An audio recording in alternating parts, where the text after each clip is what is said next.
Good evening. Hello and welcome here to the Future Technology lecture series here in Wels.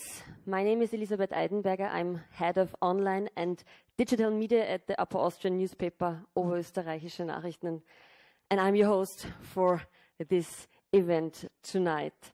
We're talking about future technologies. We're talking about things like collaborative robots. We're talking about 3D printing, Industry 4.0, and more topics for new technologies and what the opportunities and the challenges are for the manufacturing manufacturers. And we are talking about people and their awareness and their acceptance of the new technologies and what they will mean for working with those new technologies. To start into the topic, we have a little presentation in the beginning to make sure that you kind of step into the topic. And we start with the presentation of a quantitative study on the attitudes and perceptions of Austrian consumers. Welcome.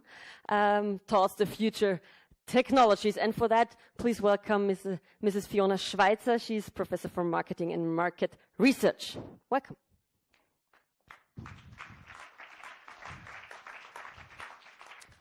Sie brauchen das zweite Mikro wahrscheinlich auch, oder?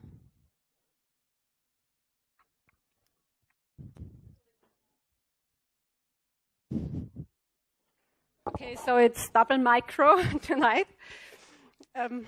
Yes.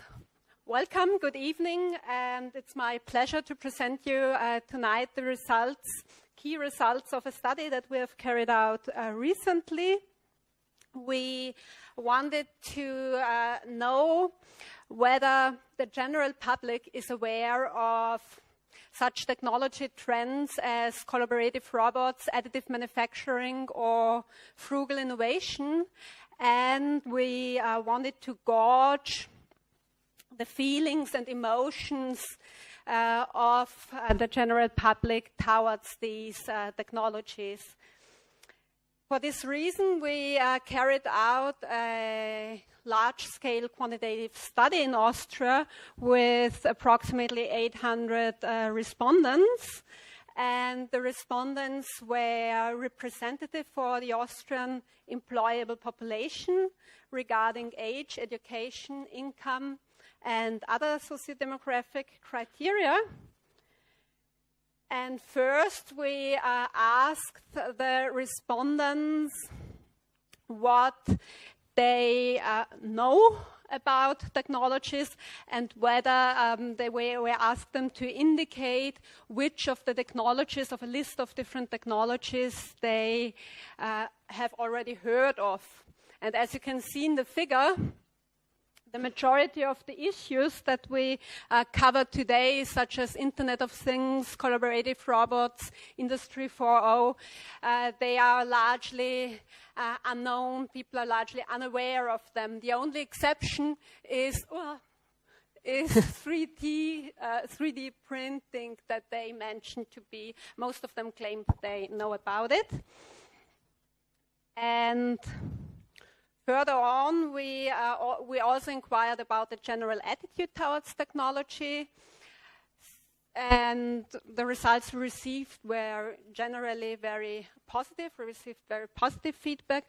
Almost 70% of respondents said that they perceive technology basically as something fairly positive or even very positive. 11%. So basically they like it, but when you take a closer look and scrutinize about specific technological products, you find that people are much more skeptical. For example, for collaborative robots, we explained collaborative robots as robots working collaboratively with human workers without being isolated behind safety fences. And the respondents, only 30% of the respondents, the green ones, they said that they think this is a good thing for the future if such robots are around. And almost 40%, the red ones, they said, they rather would not like these things around. And of course, the gray ones, there were a lot of people undecided or thought, okay, such robots will not exist in 20 years, so why think about it? We asked this question for a whole bunch of different technologies, and the picture was always very similar.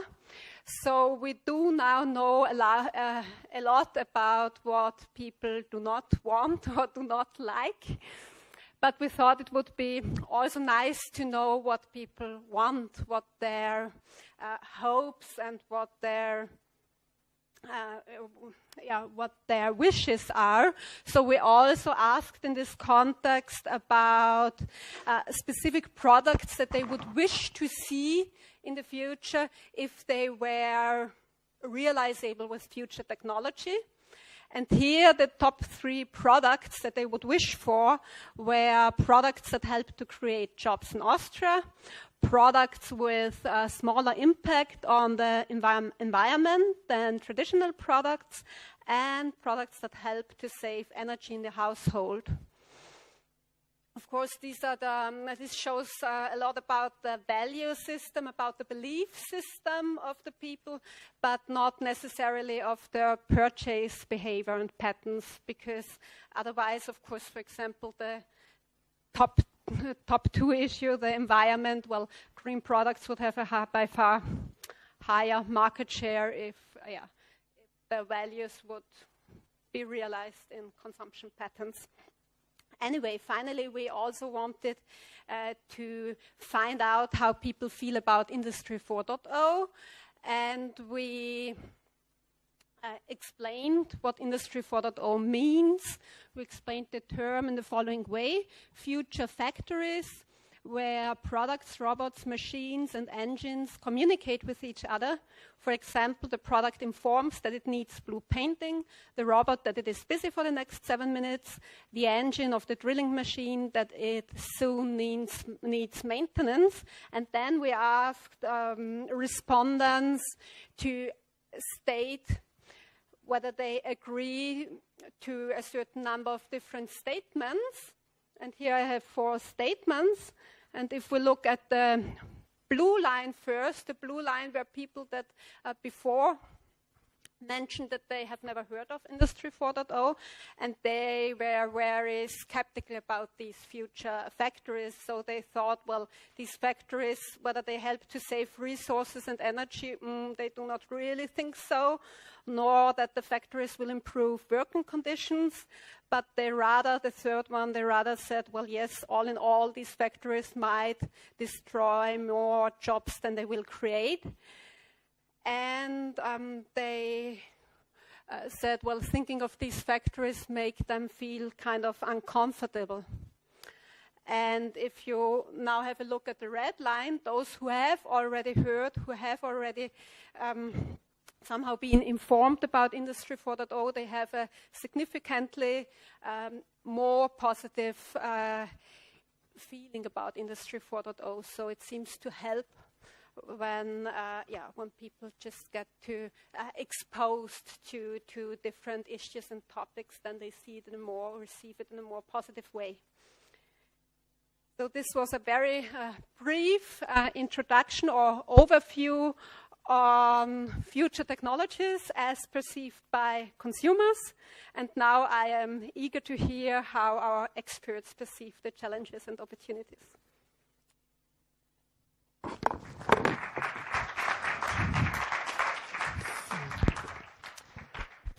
Thanks for the insights. If you're wondering why we have 2 microphones, that's not because we're so high-tech, but we want you to hear us and we want to record the whole thing, so don't only have the moving image, but also the sound on the video afterwards. Yeah, we come to our discussion with our experts, and therefore I would like to welcome here on stage the first one, namely Clemens Freudenthaler, head of pre-development at Trumpf Maschinen Austria. Welcome.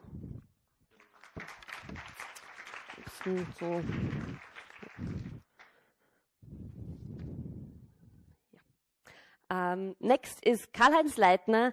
He is innovation researcher in the Innovation Systems Department of the Austrian Institute of Technology. Welcome.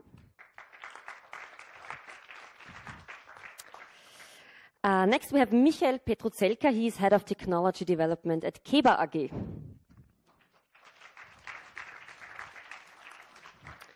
Please welcome Scott Swan. He's Professor for International Business and Marketing.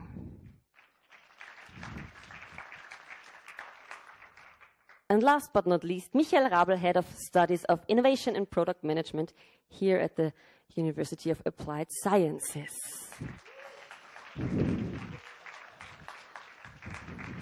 Now we know who has the most fans in the audience. That's very nice. Just home game. To start off, I just would like to ask you to introduce yourself in a few words. What are your fields of working? Which technologies are you working on? Where is your interest? Where is your background? There's the microphone. There's the second microphone.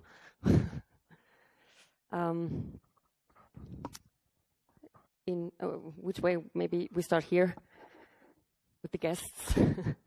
Just a few words. Good evening. My name is Clemens Freudenthaler. I'm with the Trumpf company in Pasching. I'm working for the pre-development unit, and I started mechatronics before. Did my PhD in wireless communications, and my focus is nowadays also on wireless communications. And at the last time we developed a shoe with as wirelessly connected to the machine, where we are able to steer the machine with the movement of our food. So it's one of the first wearable in the machine manufacturing industry. Thank you. Just one question. Is the microphone working? No. Can somebody check it? It's switched on. No. It is. Thank you. Please. Karl-Heinz Leitner. I'm from Vienna, from the Austrian Institute of Technology. So we are the largest research organization of Austria. We're also developing new technologies, although I'm from the Innovation Systems Department. So we are more interested in the question why specific technologies get accepted by customers, by society, for instance, by the industry, and what are organizational, economic, new business models required that new technologies, for instance, like Industry 4.0, get diffused. So we are doing a lot of projects also for companies and also for a ministry or for the European Commission to support how they can promote also the diffusion and development of these new technologies. Thank you. Michael Petrozelka. I'm head of technology at Keba. It means that we develop the technology that our customers in the machine manufacturing process and also the robotics use to power their machines when they sell it to the plants where they build the products we every day use. So basically it's software, but it's also mechatronics what we are interested in. Have to be on top of the future technologies. Machine manufacturers can use it in the next step. My name is Scott Swan. I'm a professor at the College of William & Mary in Williamsburg, Virginia. Small, but it's the second oldest school in the United States. My research interest is on specifically globalization, but the role that innovation and design play in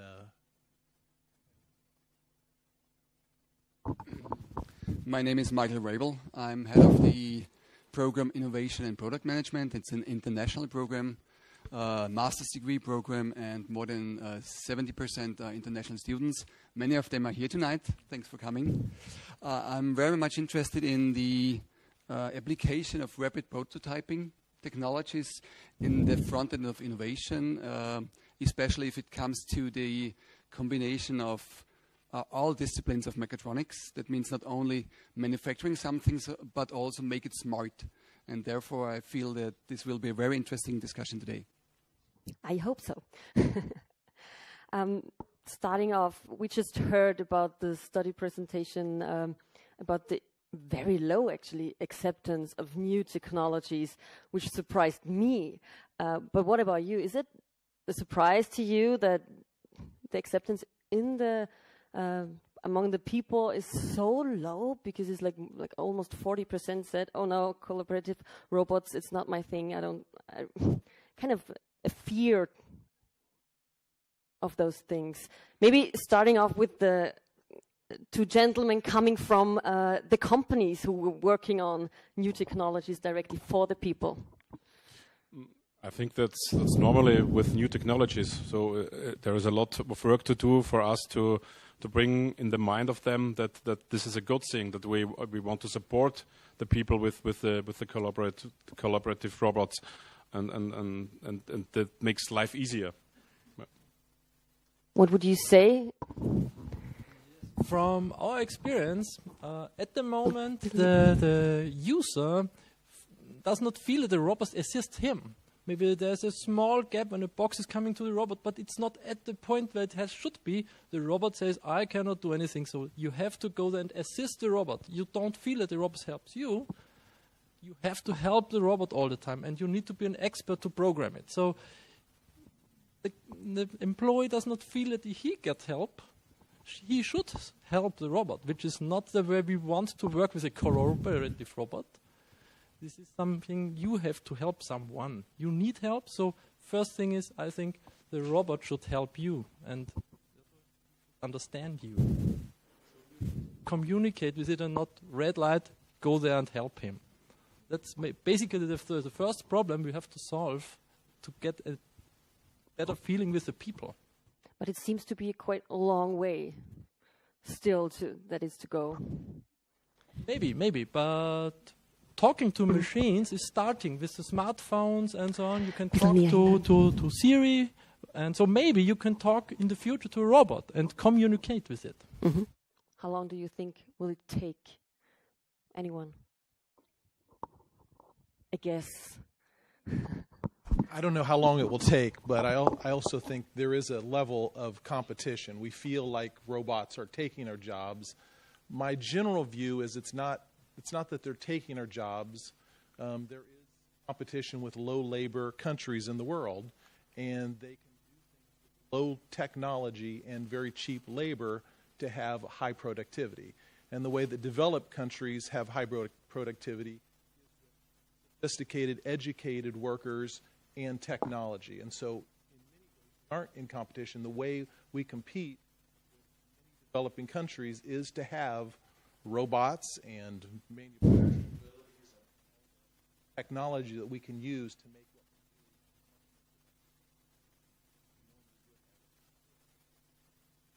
what we do. I would throw a light from a very different perspective. I mean, the 800 people were mainly Austrians, and many of us are Austrians, of course. And we know that I wouldn't call Austrians very open for new technologies. So once we learn that there are new technologies coming up, we are very, how you would call it, we keep the distance because we are never the quick follower. We want to see what different people do and what are the experience from other people. So therefore, I would say the more we get used to deal with this kind of technologies, the more open are the people. Look at the smartphone. It took us almost 15 years that they really were settled in Austria, and people were even using it if it was not from the very first start that they were very happy about it. So I feel eventually it sinks in to the people in Austria that there is a benefit, even if there's also a risk that it might kill our jobs. But nevertheless, if you look at the opportunities that we have, it might, of course, be a really huge benefit for us. Mr. Freudenthaler, you talked about a shoe connected to a machine. Have you tested it with people already? How do they react in like real working with such things? They were skeptical at the beginning, but when they use them and they see that there is a benefit for them, that it's more ergonomically to steer the machine, they like the shoe. And we think that in the future, the shoe will be nearly every bending machine. Mm-hmm. what do you think generally, everybody, which effects do this communication from machine to machine have on the employees? Because they have the impression, as you mentioned before, that costs their job because they don't need you anymore because the machines are talking to each other. What do you think is the consequence for employment, for example? Whoever wants. As already said, I think this fear for losing the job is the critical motivation why people have in fear of robotics, for instance. And again, to say it's no wonder that Austrians are really in general, and this shows also other studies are amongst those countries who are very skeptical. So usually what is a solution is to involve people in the development of these technologies. We all know also that successful products are those, and consumer products are those where the users have been involved in the production process. And this so far happens not really when you think on robotics. So it would be need to involve employees when robotics are developed and when they are used. So we know, for instance, something is called the living lab. So where, for instance, in the ambient assisted living, when you produce new technology for elderly people, we need probably a similar solution also for the factory of the future. And we have, for instance, also done projects for an Austrian company who introduces robotics, a high-tech company. And I know my colleagues have done it that the employees were very lucky when the robot failed. Because then they come in charge, and then they're very proud. So now they are in charge. So this offers really a new, of course, risk, but also opportunities. So you have to involve people also in this design of this new manufacturing system and robotics. And I think this is also the main challenge for the manufacturers, producer and developers, how you can involve the employees. And I think this is the biggest challenge also for the companies, and at the same time it's a fear.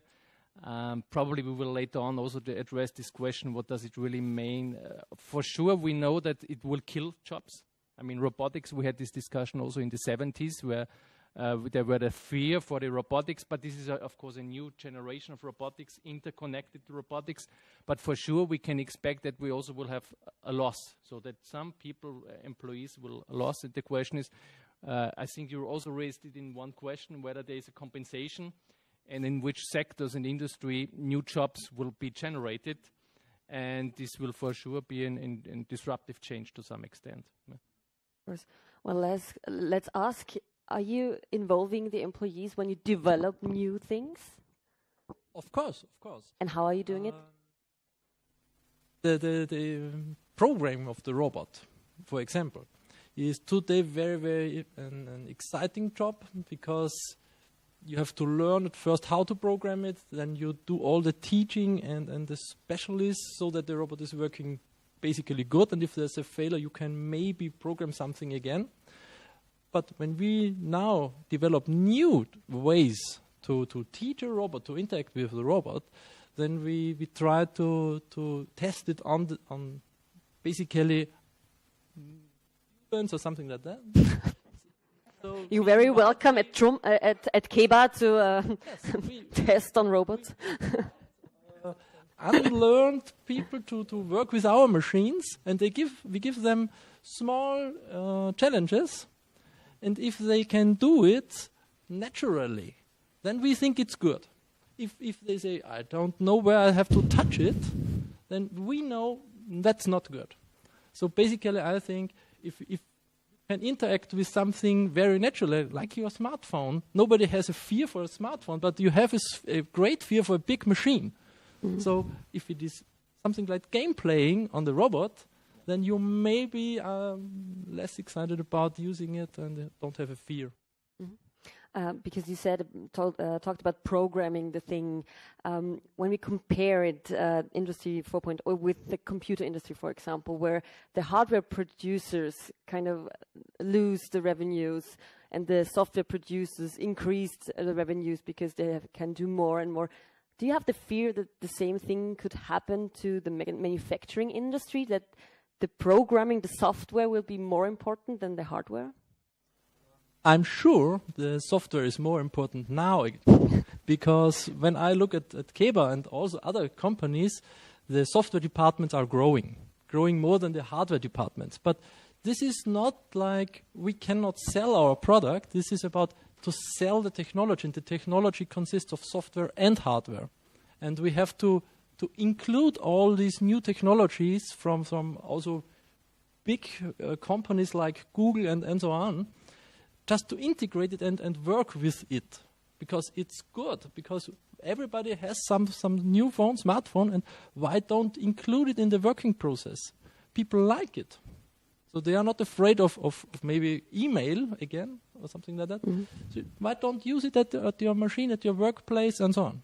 Mm-hmm. Just to simplify communication and don't teach them something new. Where do you see the risks of those new technologies, Industry 4.0? Which is the biggest risk when you invest in such things, or maybe anybody else?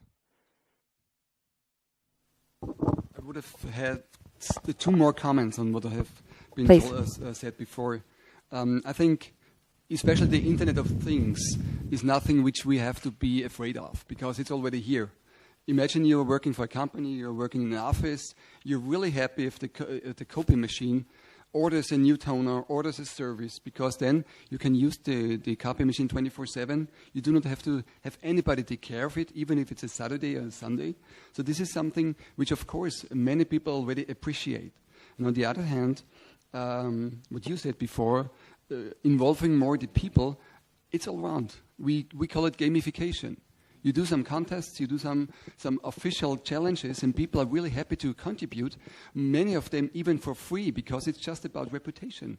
It's just about showing that he's able to do it. All these open innovation platforms are very much depending on that, about people who are nerds, you could call it nerds or freaks, who are really happy. Pointing at me. Just be coincident. So they're really happy to show that they're able to solve the deepest problems that companies are not able to solve. So I think even Austrian citizens have eventually to give up their resistance and give in and show that they are also competing at this challenge, the global challenge. Please. Of course, that's a solution, but I wonder or question myself how many companies really have experience in gamification, in contests, open innovation context.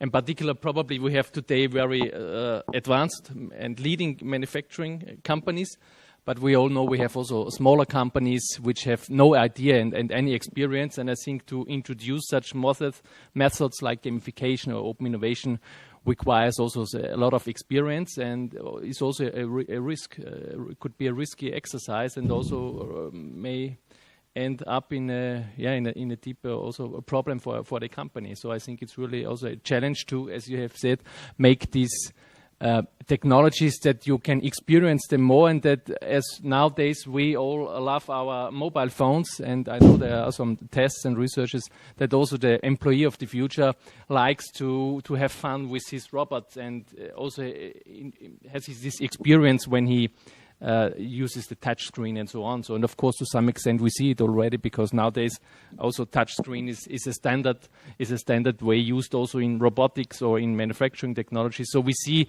probably in the future what we have seen also in manufacturing industries, that a lot of ideas which have originally been developed in the consumer market, like all this networking and gamification and touchscreen and handling, that this will be also diffused within the manufacturing technology development. Yes, please. If I'm allowed, I would love it's a discussion. You're welcome. I would love to. I would love to raise a question to the American expert. How is new technology perceived in the States? I mean, it's a huge country, more than 600 million inhabitants, and a lot of open-minded people, like all the guys living in Silicon Valley. What's going on in the States? In some ways, it's very similar to Austria. People fear technology because they feel like it's taking their jobs. But we all have smartphones, and not all of us. I came late to that. There is an embrace of technology, but there's also a fear at the same time because of the uncertainty.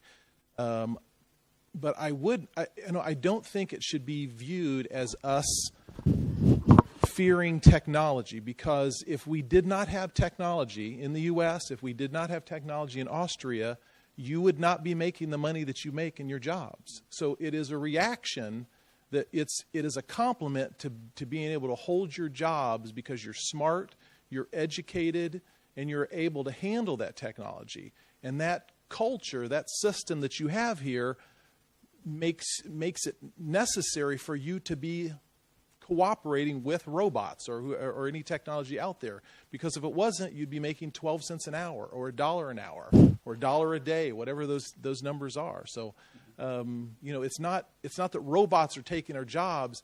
It's keeping the jobs you have left here. Is what robots do. That's a good point. I would like to go on to another topic we want to discuss tonight, and that is frugal innovation. And therefore, I would like to ask Mr. Leitner to give us a short introduction to this topic. So, having two microphones is probably not a frugal solution, but I will try. So we have talked now already about using new manufacturing technologies, advanced manufacturing technologies, probably also to develop new, very often even more sophisticated products with more functionalities, which are able to also address the individual market demands. But however, there's also another opportunity we can think about, is that we can think about to use new technology, manufacturing technologies, to develop and produce even more simple products. So it's a simplification of products, and this is called frugal innovation. We have done a project, a European-funded project about the future of innovation. So we have detected and developed research detecting what are the future trends, and we found a lot of examples how the innovation will be organized in the future. And amongst others, for instance, we have heard there is this topic of crowdsourcing. There we have these topics of open innovation, of user innovation. We had this topic of sustainable innovation. So all these issues we are well known, at least most of us. However, there's also a new trend we developed, and this is, you see here, this is what we call then frugal innovation. So one of the most famous is probably the low-cost car by Tata, the Tata Nano. So this is frugal, very simple product.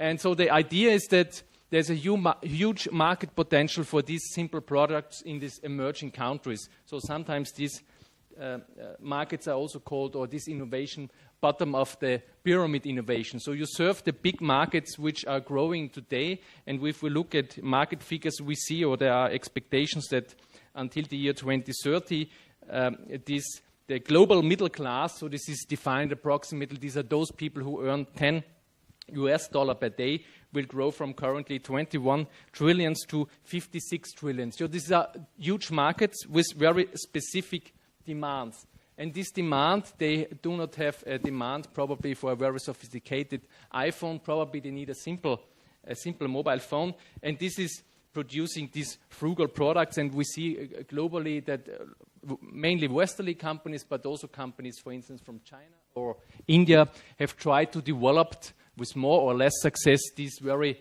simple products. So simplification. So, for instance, this General Electric product for an EKG or ECG, so a medical equipment specifically developed which is a very robust product for India and China. We see also Siemens Healthcare, they have developed a very simple and of course cheaper X-radiograph. We see Nokia 1100, which was one of the best-selling products of Nokia. At the end, it doesn't help them to be successful, but it was a successful product. To offer. We see a German firm which is called Claas. They developed a very specific crop tiger and harvester also for these countries like Africa and India. Tata Nano, as I told you, so far was not so successfully, but nevertheless it is some type of role model. So it is a car which costs €3,000. And at the end, for instance, which was probably more successfully was Renault Logan or the Dacia series, so about €5,000. So a huge market success, and also a refrigerator. So there you can continue. So there is the development of these new products. So you could, of course, think simplification is simple, which it is of course not. And probably we are trained also probably here at the Fachhochschule to make things more complicated, more sophisticated, that products need new specific functionalities. That's probably what we are trained here and what we learn. And on the other hand, it's the big challenge for producing and developing such products, which should be simple, affordable, reliable, robust, and good enough. So we talk also about good enough products. So they really offer huge market success. And it's on low-cost engineering, you know, low-cost has very often, at least in Europe, in Germany, and in Austria, a very negative connotation. So it's low-cost, cheap products. But it's nevertheless a good design. It could be low-cost, but it's cheap, affordable, simple, and it serves the basic requirements of those citizens and customers instead of over-engineering. What we see very often that the products are too complex, over-engineered, what is this called. And the challenge is then, of course, or the question is which production technology you need, you use. And when you see this successful product, you see that they use very highly sophisticated technologies. So, for instance, Tata Nano, they use Bosch technology. So they use a lot of German technology, for instance. But what we cannot do, and this is also, I think, what we have learned, that these frugal products cannot be developed, for instance, let's say in Linz or in Vienna solely. You have to be locally in this market. So you have to really to develop these products and also these to produce them on these markets. So you need also to some extent a decentralized R&D and production locations. And you do not export or produce products here in Europe and sell them then to India or China or BRICS country, but you have to co-develop them and probably also produce them overseas. And very often when we talk also a bit about market research, the analysis is then also, you don't ask the question what additional feature a product needs, but you ask rather the question what do customers not need. So this is a question sometimes not asked. And really very often designing such simple products also requires that you develop the product totally new from the scratch. So it's not possible to just to reduce it, to refine it a bit. And that's probably also the innovativeness of these products, that you try really to think more in radical terms also how can you produce these simple products. So really also a challenge, an opportunity, but also a challenge which probably requires also specific organizational units where such products are developed. And for sure this will be, this is already a trend, but will be for sure also a market opportunity, and also an opportunity, I think, for at least some Austrian companies to develop these, make also profits out of these products. So you find also more information on this webpage about this project. I told you, and so this is one input. So when we can talk about making more complex, but I think at the end we should think about what is at the end, where are really the markets, and what is the customer demand, and what are really the market demands for these new innovative products. Thank you for the interesting insights. Welcome back.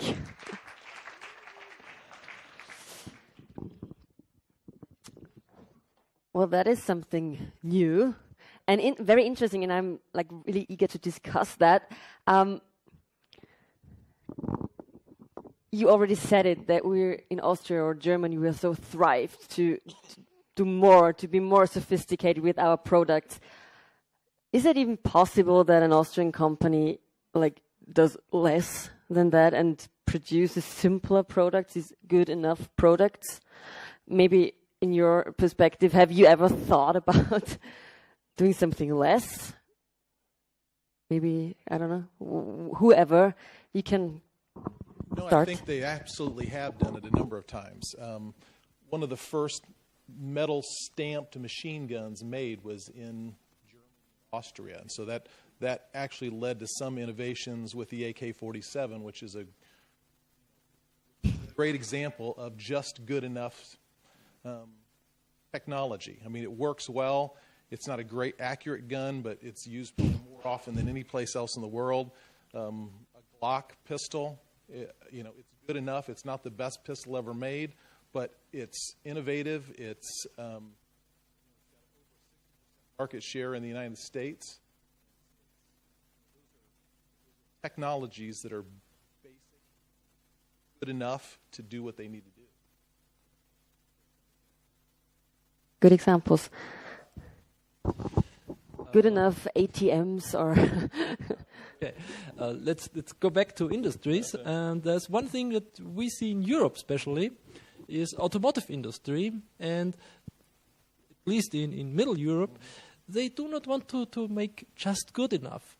What we see here is growing lists of requirements, not because they need them, just because the last product we had this feature. So why should we reduce it? We had it and it was okay. So now let's add something what we need now.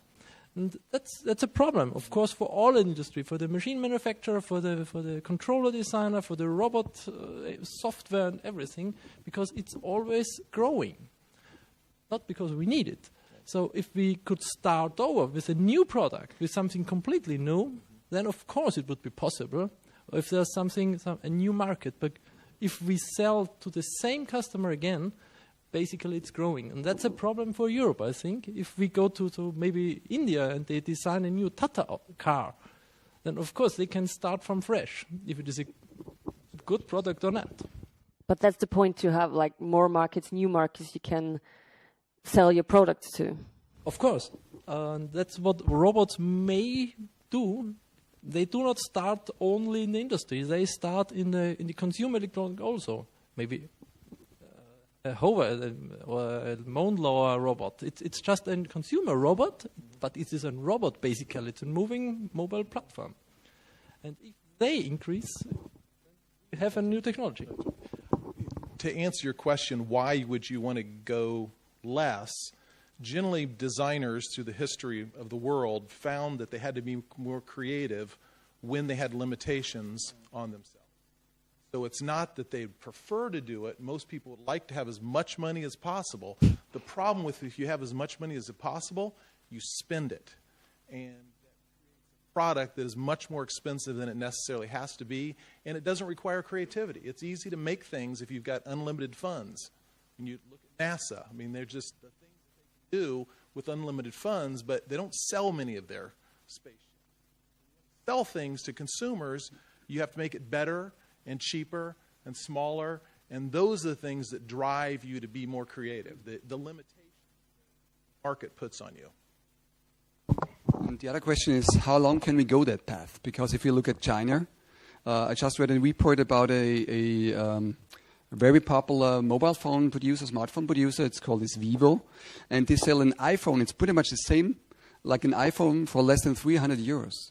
And they are now thinking about entering the European market. So if you do not have any USP for differentiation, except the price, there is no choice for that. Because what is a mobile phone? It's just a hardware platform. You are using Android, or you're using Windows, or you're using iOS. So there's not much to differentiate. And actually, everybody's copying from everybody. So what do you want to be offer as a benefit beside the price? It's kind of an engineering approach to life, though, unfortunately, because brand is important. I mean, because when you pull out your Apple computer, it is more than just functionality. It's symbolism that you can afford an Apple computer. It's experiential. There's things that are there that build the brand besides just the function of that specific product. Have you ever tried building something with like good enough? Isn't it a little bit against our like German Austrian nature to not be the best, but just good enough? I think it's hard. Yeah, I think it's hard. We in the history we had we developed a machine for the Asian market, and we developed it in Austria, and it was too expensive. Yeah. So if you want to launch a machine there and sell it in a good way, then you have to design and develop it there. And it maybe the natural consequence then is to have a good enough product. Yeah. If we develop machines, these are high-end machines. They're for the European market or for the first world, let's say, and because we have to develop machines with a high productivity. in Europe, it's not possible to buy a second machine, take a second employee and work with the machine. In China, this could be able. Then they take a low cost machine, because of the low income of the workers, they take a second operator, and he has a double productivity, double throughput. In Europe, it's not possible. So for Europe, we have to develop high-end machines so that we can compete the Asian market. Yeah, I think for Europe, of course, if you want to stay in Europe and if you want to sell your products in Europe and want to sell your products, let's say, in the high-end markets globally, then of course that's the strategy. But if you want to grow more, or if you want to exploit these opportunities which are really emerging in the markets and where you can also make money at the end, profits and turnover, then you could think about and should think about, and companies start, is that you probably have one organization unit which is focusing on these high-end products, but on the other hand you have probably another organizational unit who does more simplification. But of course, what they need, you need a total different office. You need different employees, teams, and probably they have to be divorced to some extent. Yeah? Of course, they can learn from each other, but they need a very specific company culture. And of course, this is not the traditional company or organizational culture we are trained in Europe. But still, I think that we have some lessons or some experiences from even American and even Siemens. They see this as big opportunity, and they see it's also that the competition is rising and that the growth potential is limited to some extent. And this is a huge market, and the question is how you could exploit this market. And one way is to make it more simple. And very often, as I told you, making products more simple is still also an innovative act and a creative act. And when you think, and very often these companies cooperate even with MIT or leading universities, and these more cheaper products, as you have seen, you have your constraints to some extent, and they are more innovative at the end, and you have then a totally new solution. And what is then more interesting is that very often you can learn from this simple product also again something for the design principles for the more advanced product. So this is called usually reverse innovation or reverse technology transfer. So you nevertheless could learn. But of course, for an Austrian company, it would really require to be to becoming a global firm, which of course to some extent is very small number of the population aims to become. Yes, please. I know we are talking about frugal innovations, but isn't it also a frugal innovation if you try to sell existing products in a new market? Just think about all the medication that you could sell for a much lower price in Africa because they cannot afford it otherwise.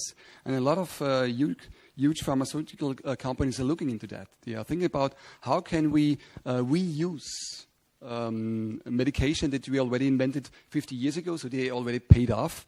But still there are markets, emerging markets, which we can still provide with this type of medication.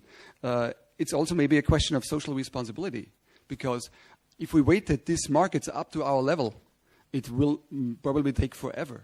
So therefore, how can we not combine, but how can we maybe solve this dilemma between social responsibility and market share, stakeholder value?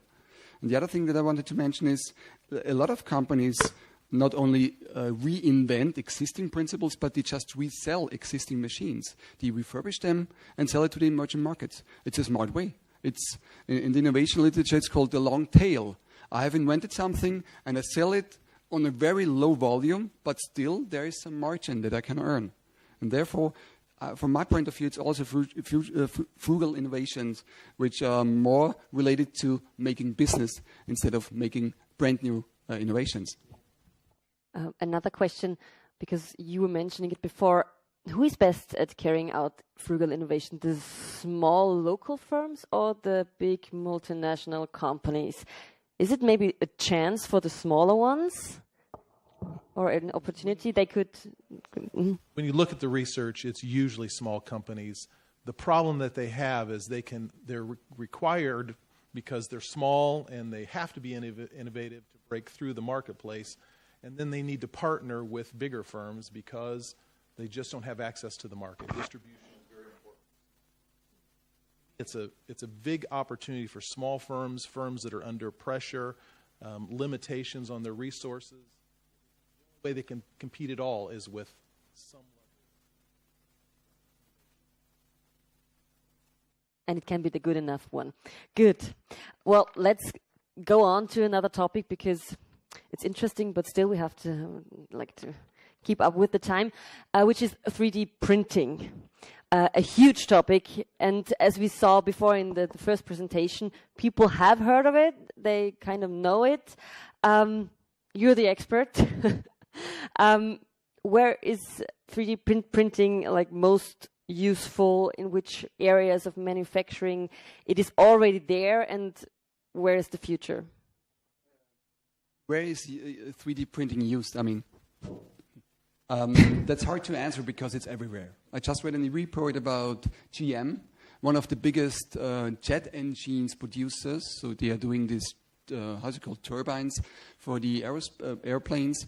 And they right now are working on a new way of producing very complicated parts in the turbine.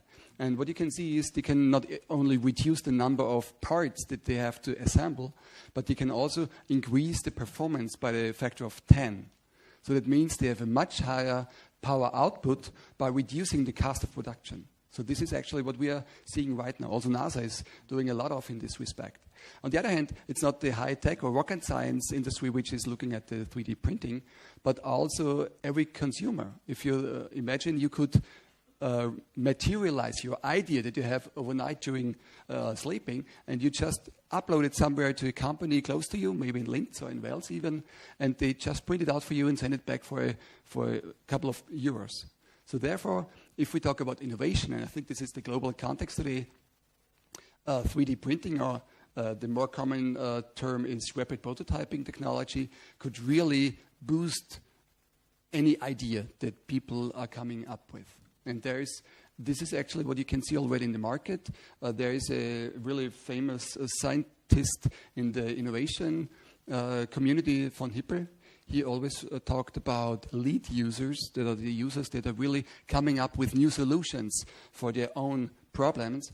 And if we evolve this thought about lead users being the origin of new novel innovation, the so-called makers, not only inventors, but also makers, doing them their own ideas materializing, they could really establish a new business model. Like, I have a good idea, I upload it, I get it shipped to myself, and I sell it for a multiple of the cost that I had. So therefore, if this is really coming around the corner, it could really change a lot of businesses, even disrupt a lot of businesses. Yes, please. Just to support that, I just am finishing up a study for the Virginia Port Authority, which is becoming about the second largest port on the east coast of the United States. And one of the things I was asked to do is try to understand how their customers view the port and how they use it. It drives about 10% of the Virginia economy of just the companies who import and export it. Since the founding of the U.S., we've had most of what we've done is export raw materials. And so there's not a lot of use of printing when you're trying to export. But I also visited all the manufacturing facilities too. Every manufacturing facility had a 3D printer. Many of them were pulling their prototyping and small-scale manufacturing back from China, where it had been done very cheaply. You could send a digital image over, it would get printed and then sent back, and all of them had pulled much of that business back to the United States. Everywhere, it's not taken over, but it is. Everybody's experimenting with it.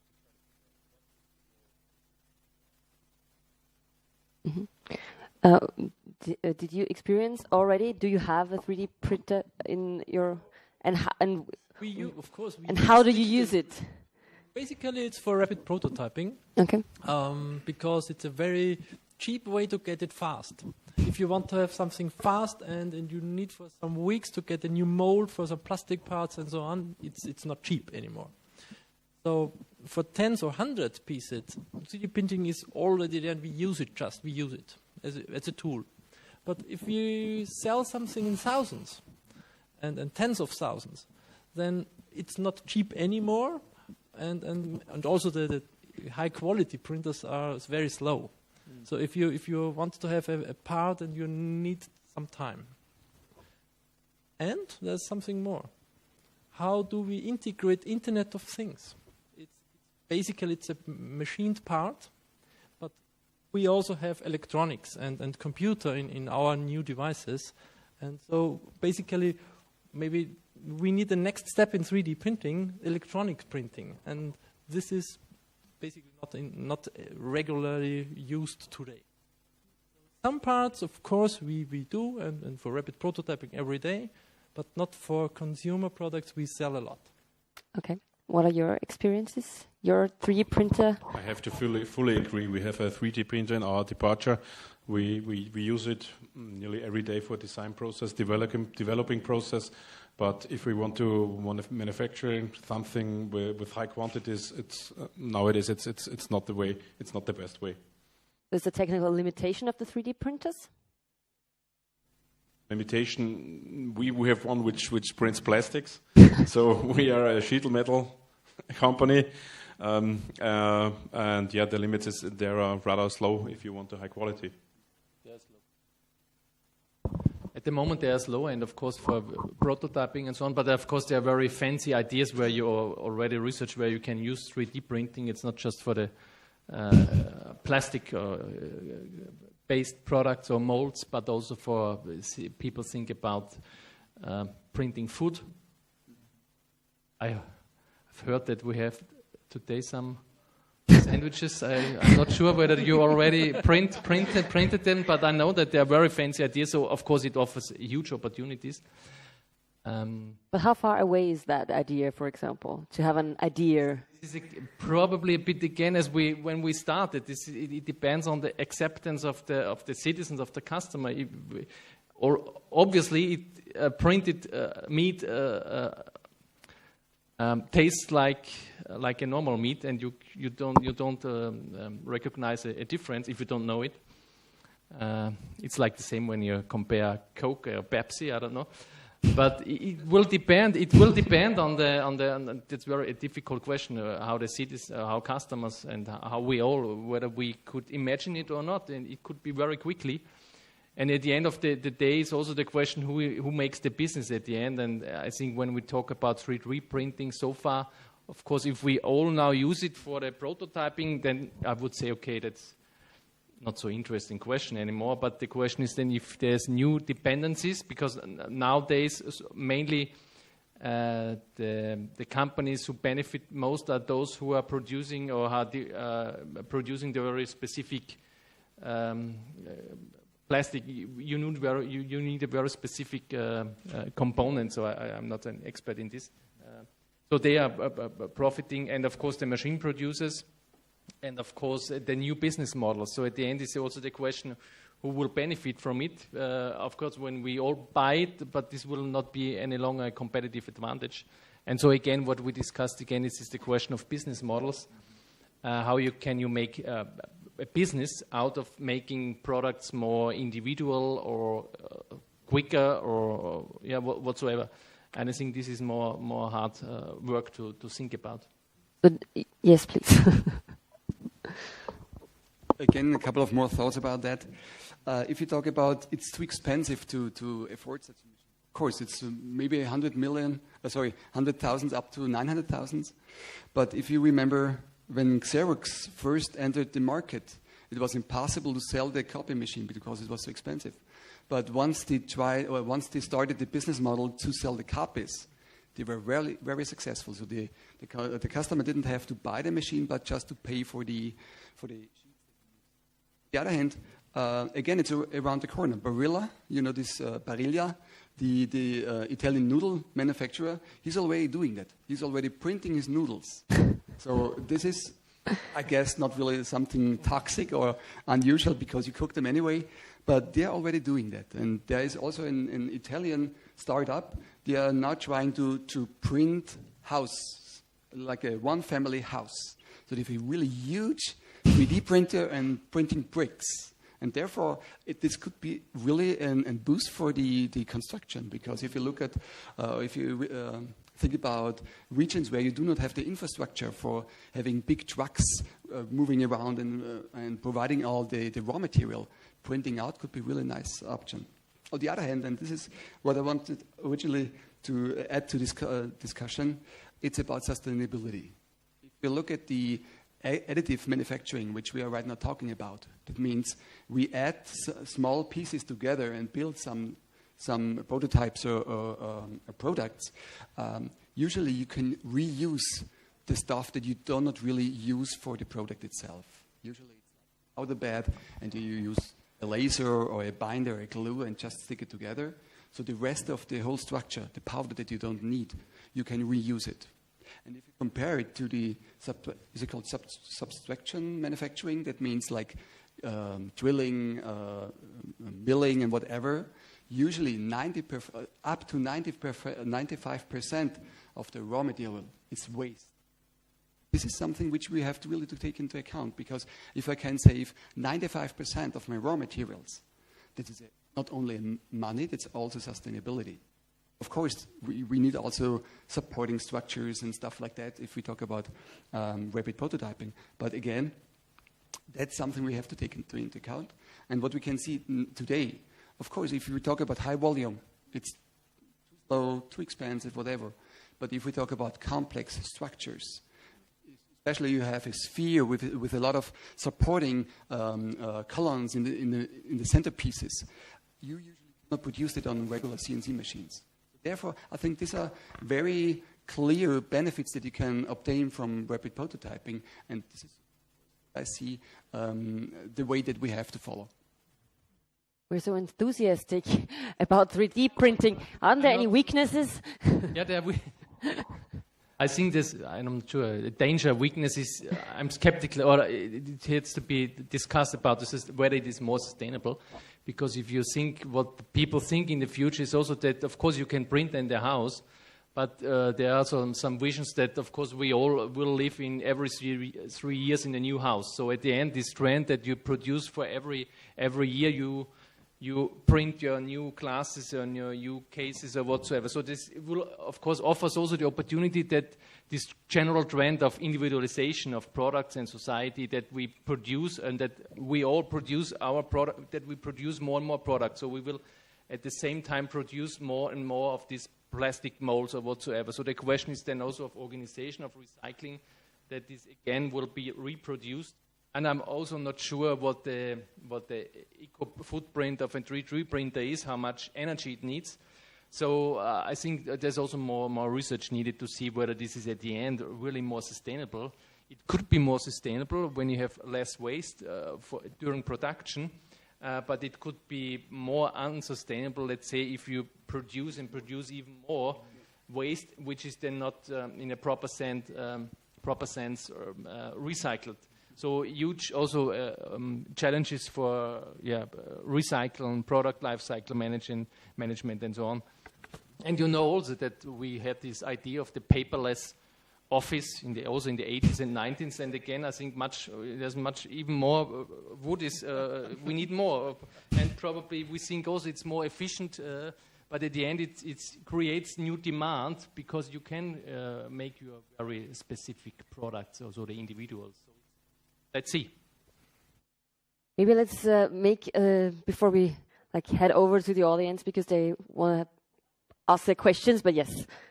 One more idea. If we are talking about prototypes, not serious products, then maybe the sustainability is not a big issue, but it has a big improvement for startups. For small companies, cannot afford to build a big prototype with hundreds and thousands of euros for a mold, for a plastic part, but they can show us their ideas very, very fast.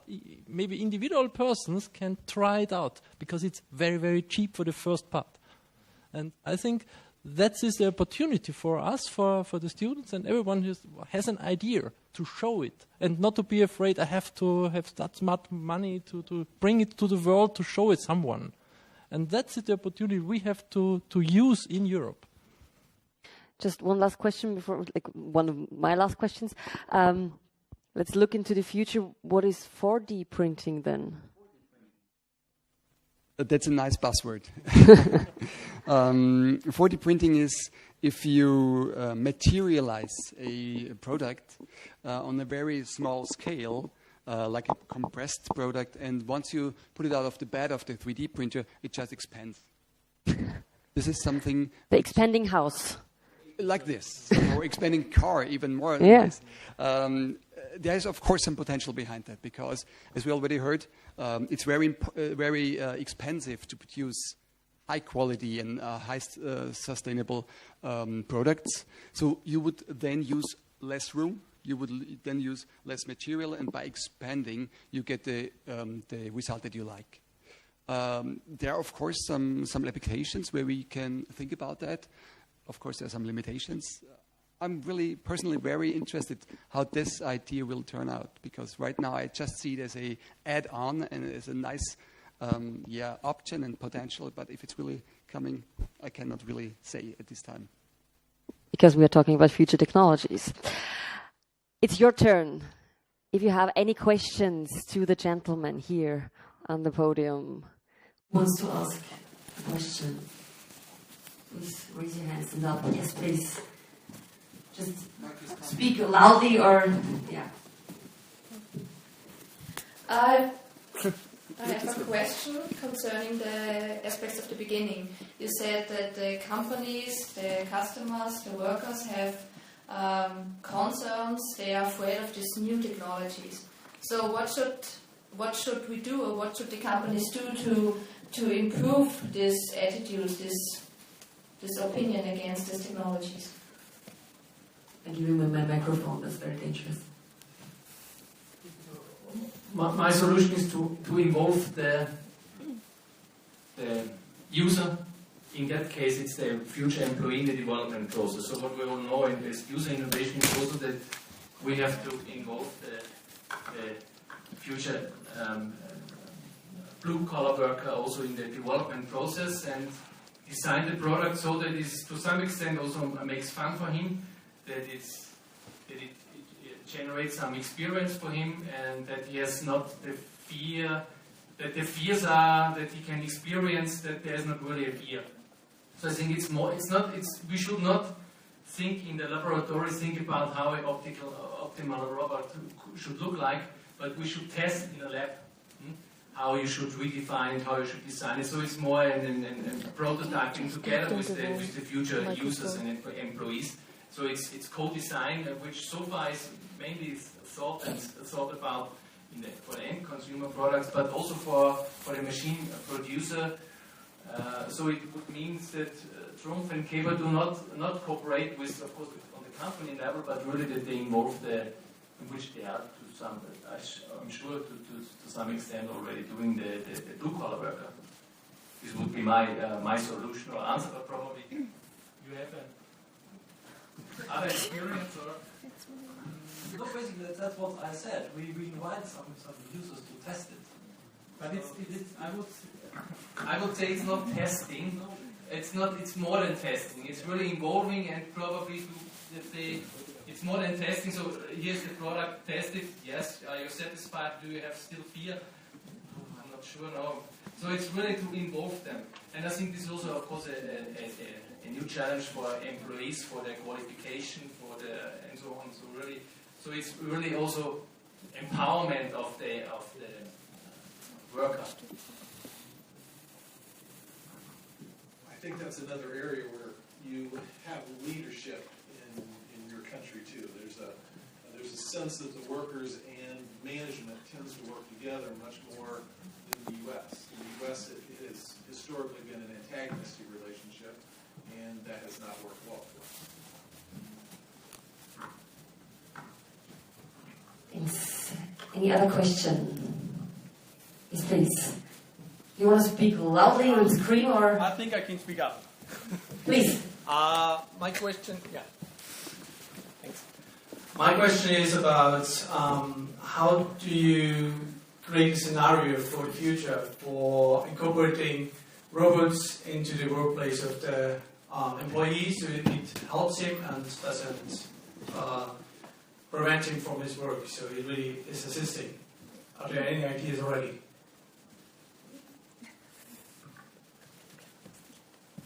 Yeah, at the moment we are working in the industry to get it safe, because nowadays the robot is dangerous. So the first thing is, and we basically can do this now, to have the robot near you, so it's not far away. The second thing is communication. So basically, if you have a robot which is not saying anything and cannot understand you, this is difficult. So in our opportunity, we think the next step is to talk to the machine, and the machine has to answer. Basically, simple questions. So today, if you have a small change in the program, something has to program it. If you can tell him, please lift it a little bit more, then it's easier. And so it's interacting with the robot, and this helps the employee. What about the noise in the production area? Yes, noise is there, we know, but here we use microphones, we have some earplugs, and so I think we have to reduce the noise also for the worker, so it has to be a healthy environment to work there. So if it is very, very loud, you don't want to be there all the time. It's a challenge, yes, but we can do that. I was here this summer and I got to go along with Michael on the trip and the students to Steyr to go through the BMW plant. And I mean, there were locations where there were very many robots and not very many people, but there was also locations where they're working together, and some of those were pneumatic. You know, they're assists, so that from a health standpoint, trying to lift a 400-pound engine is not one of my abilities in life, but especially with one hand, two. But they would, you know, the robots assisted them in a lot of their activities, kept them much more healthy, much less back pain, much more ability to work all day long than they ever could have alone. Thank you. Questions? Any more questions? We have a couple of minutes left. Yes, please.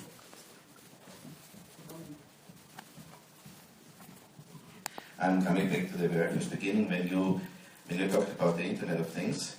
You gave that example with a with a copy machine that is sending a message when the toner has to be replaced. I'm not happy with this example because that is just a network printer which can do that for 10 years about.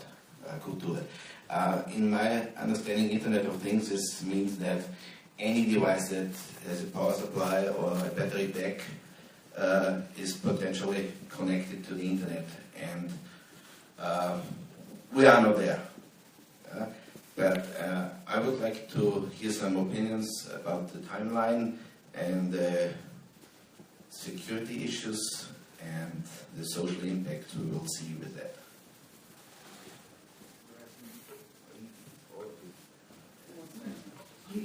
It was your example. It's your turn. Thank you. Google, I think it was this summer or in the spring, bought a company for well over $1 billion called Nest. And Nest is a company that is connected in your home to monitor the environment and security systems and everything else like that. And so Google's a smart company. They see the future, I think, further than most of us do. And so, you know, we all don't have smart homes, but I do believe that we will move in that direction. And it will be because we decide to. As consumers, we drive a lot of this. We decide to give up some of our own freedoms. We decide to open ourselves up to ignore privacy concerns. We give lots of information out. We will go along with a whisper sometimes if it's better and it's cheaper, and I think that's what's going to happen in the future. I don't think it's going to be taken from us. I think we're going to give it up freely like we have with the internet and every other service that we employ. I mean, now we have smartphones and we can be tracked. They can tap into our conversations. It's just, and we accept that, we know it, and we still use it. that's also what I think. It's not the consumer that is afraid. Of course, all this is dangerous, but it's the industry which limits a lot. The IT department in the companies is often saying, no, your machine is not going into the internet. So basically, we have a computer, we have network access, we can do everything, and that's what Keba is prepared. We can do Industry 4.0. But often, the companies do not allow us to talk to our machines, to improve the machine and so on. So basically, maybe we all have to open up, also the companies, to allow a lot more that the customer here is already allowing. Because the question was about timeline. When is it there? Then the IT department says yes, and everything is connected. I'm not sure if Industry 4.0 has to be there. We started it maybe 10 years ago, and we are on the path to go to a more networked machine hall and so on. And basically, what we need is communication standards. It's not TCP/IP. It's what machines should talk to each other. And when we have standards there, then I think it would be a lot easier. So maybe it's not in 10 years, maybe it's in 5 years, but I cannot tell a point of time, because we started in the past.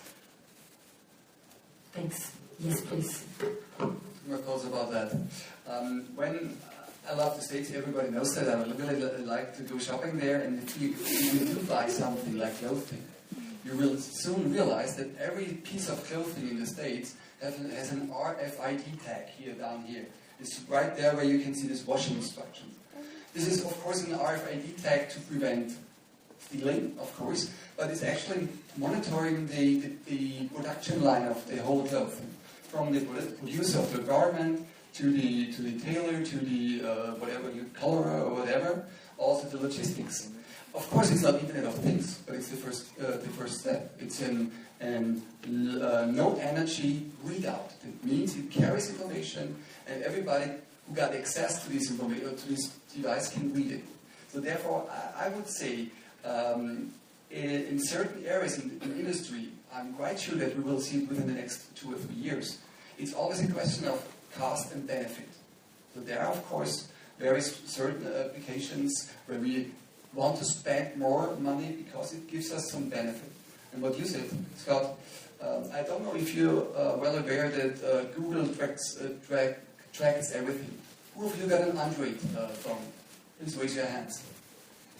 If you go to google.com/history of, I have to look it up, history of connection, you can trace your path through Austria or the world due to the communication of your smartphone with the providers. You can really see Google Maps, and you see all base stations where you were connected to. You can freely access it. You just Google for that. You can see with red dots where you have been during the last 4 weeks. And if you can see it, Google can of course see it, and you know exactly what Google does in the background. If you once entered the search word, maybe let's see, Christmas parcel or Christmas gift, the next time you step to Amazon, you get of course a banner, what about a new Christmas gift? Because you already got some information and you're looking for that, and Google of course sells that. So if you look for a certain search term, Google sells this information to the highest bidder. They are doing really an auction in the background, and in the very moment that you access Amazon, they sell this banner at the top for the highest amount of money they can get. So it's already there. It's not in the industry, you're right, but it's in the consumer market. Okay, one last statement, please, because... And it's more than that. They look at your pictures you have posted online, they look at the brands that you have in the background that you're wearing, and all those are attached to you too. Thanks. Well, let's... Thank you. We are really a little short in time, but we have to do a little last round of everyone. Please switch that off now. One last round. Please, name one technology you think is just a trend and just, a flash and disappears again, and another technology where you think that's the future, that's long-lasting and being there in the future. I think that a major trend is the machine-to-machine communication. So if you're looking at cars, they are cross-linked and they can prevent accidents. I think this is a very useful thing for the future. And in my opinion, a trend is for the industrial environment are things like Google Glass, because I think that nobody wants to wear a glass when he doesn't need a glass. Thank you. Yeah, I think also, although this is a very abstract concept, that this Internet of Things, that this will become also reality as technology, and all with these associated possibilities. It's now more difficult to see. I think that all these technology we talked about will more or less get diffused. What will be less attractive? Very difficult to say for me at the moment. So I have not really a candidate for which I could kill at the moment, or kill from the. We talk about that in 5 years, then you have the answer. Yeah, you already said it, Internet of Things. For me, this is the communication between the devices. If this is very, very easy and it's done, then it helps us to build new compounds of these devices, to build something more bigger in an easy way. Today it's very, very complex to have all these components talk to each other, and we have major effort. That's why I think if we manage that, that would be a major trend. A hype, maybe, I don't know, in industries, the lot one production. For persons, if you like your clothes, I don't know. I like good clothes, of course, and I don't want to design them myself, so I buy them. And if I want to have something special, then I put it together. I'm not sure if there's a lot more production will be the major breakthrough in industry. The thing I think that is going to be more disruptive than we imagine, if possible, is 3D printing. I do think just because it communicates, it develops real prototypes that you can share and get feedback on and iterate on. So from that circumstance, I think from a manufacturing standpoint and from a prototyping standpoint, it is going to be bigger than we think it is. But it's also so overhyped. That's the one I think is, there's different elements of that that are way overhyped. And from a marketing standpoint, they've oversold it in every way possible. And I think there's so much uncertainty around it that the things, it will be more disruptive faster than we believe it will be, and will be wrong also. There's some things will never materialize. And so on both counts, 3D printing is an interesting case. Well, I agree with you with the first part, but not the second. So I think that rapid prototyping will eventually emerge a lot and will change a lot of things. So we could see it as an option to do something in the region. We don't have to ship it from China here, we just produce it over here. What we didn't mention today, but what I also think which is really, or was already, big hype is big data. There was maybe last 12 or 14 months, everybody was dreaming about big data. You can get everything out of it. So I see that there is no use, or at least no use without a high effort to collect all the big data, to extract what you need in time, because you have gigabytes of data that you got here. So I've seen a lot of presentations about big data, but to be honest, I was not convinced at all. Okay. There's no more time left. Thank you. Well, thanks for the discussion. You can continue the discussion. When you grab a snack or a drink, you're welcome. Thanks for the attention. I wish you a good evening and bye-bye.